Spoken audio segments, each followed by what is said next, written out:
आपका last year का जो हीरो प्रोडक्ट रहा शिन्वा, जो हर तरीके की सुंडी प्रोटेक्शन करने में काम करता है जी, बट आपके जो रेवेन्यूज भी बढ़े 15 करोड़ से 1800 करोड़ पे आ गए आप 1400 करोड़ से, बट क्या कारण है कि आपके जो प्रॉफिट है वो डाउन हुए हैं और साइजेबल डाउन हुए? आपके प्रॉफिट आज तक आपकी कंपनी के जो भी मैंने balance sheet, it was never that much down. इसके पीछे रीजन क्या रहा?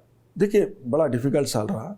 जी, अगर हम देखते हैं FY23 which is gone, हाँ 2-3 साल पीछे मूवमेंट, जी, तो कोरोना के अंदर चीज़ों के दाम बहुत बढ़े, तो हमारे जितने भी रॉ मटेरियल्स हैं, केमिकल्स हैं, उनके दाम बहुत बढ़ते गए और ये एकदम से पिछले 4 महीने में दामों में फॉल आ गया। ओके, कुछ प्राइसेस 20%, 30%, कुछ 50% तक भी नीचे आ गए। तो मेरे पास जो रॉ मटेरियल्स थे उनके दाम एकदम से कम हो गए और बाजार में अंडर प्रेशर हमें मार्केट प्राइस के हिसाब से चीज़ें बेचनी पड़ी और उसकी वजह से M2M लॉसेज आ गए। प्रैक्टिकल लॉस नहीं हुआ, लेकिन मार्क टू मार्केट लॉसेज हमें बुक्स के अंदर अकाउंट फॉर करना पड़ा। तो जिसकी वजह से हमारी लास्ट क्वार्टर में जो प्रॉफिटेबिलिटी आनी थी वो लॉस में कन्वर्ट हो गई। Result was bad, but that was a temporary phenomena. इसी क्वार्टर में हम उससे बाहर आ जाएंगे। ऑलरेडी मतलब मैं पॉजिटिव हो चुका हूँ और अभी जून का महीना बाकी है, तो जून के अंदर हम अच्छा करेंगे।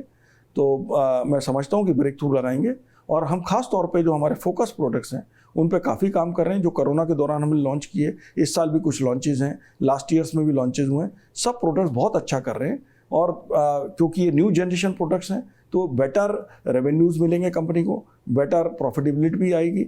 लेकिन क्योंकि डिफ़िकल्ट रहा है सिनेरियो, इस बार रेंज की भी IMD ने हालांकि कहा है कि नॉर्मल या सब नॉर्मल प्राइवेट एजेंसी कह रही है वीक है, तो उसकी वजह से अगेन रेनफॉल्स का भी जो इम्पैक्ट है वो डिपेंड करता है कि किस टाइम पे कितनी रेन हो रही है। तो हमें ऐसा नहीं कि 100% रेन हो गई तो बहुत काम की है, हो सकता है 80% रेन ज़्यादा हेल्पफुल हो, क्योंकि कितना गैप दे रहा है एक रेन से दूसरी रेन में, वो किसान के लिए हेल्पफुल है, किसान के लिए नुकसानदायक है। या ज़्यादा रेन एक ही जगह आ गई तो क्रॉप को नुकसान कर देगी, तो वो एक बैलेंस होना बहुत ज़रूरी है। तो अगर बैलेंस रेनफॉल आती है तो फ़ायदा होगा। और इंडिया वैसे भी बहुत वास्ट टेरिटरी है, एक स्टेट में भी अलग अलग सिनेरियोज हो जाते हैं। तो मैं समझता हूँ कि सीज़न अच्छा रहना चाहिए किसान के लिए भी, कंट्री के लिए। जो सोइंग हो रही है बहुत अच्छी सोइंग हो रही है क्रॉप्स की। मैं देख रहा हूँ कि एरियाज बढ़ रहे हैं, हर क्रॉप में किसान का रुझान है, तो प्राइसेस भी MSP भी बढ़ रहे हैं। तो अपने इन्वेस्टर्स को बोलना चाहते हैं कि ये जो कंपनी है 20% की CAGR से ऐसे ही बढ़ती रहेगी जैसे बढ़ी है, profit will come back again, we will see a great story again on IAL definitely. और इन दिनों में तो हमने बहुत बड़े एक्सपेंशंस किए हैं। मैंने राजस्थान में ऑलरेडी मेरा एक्सपेंशन काम करना शुरू हो गया है, गुजरात में एक्सपेंशन काम करना शुरू कर देगा। तो इस साल तो मेरी उम्मीद है कि हम 20% से भी ज़्यादा ग्रो करेंगे।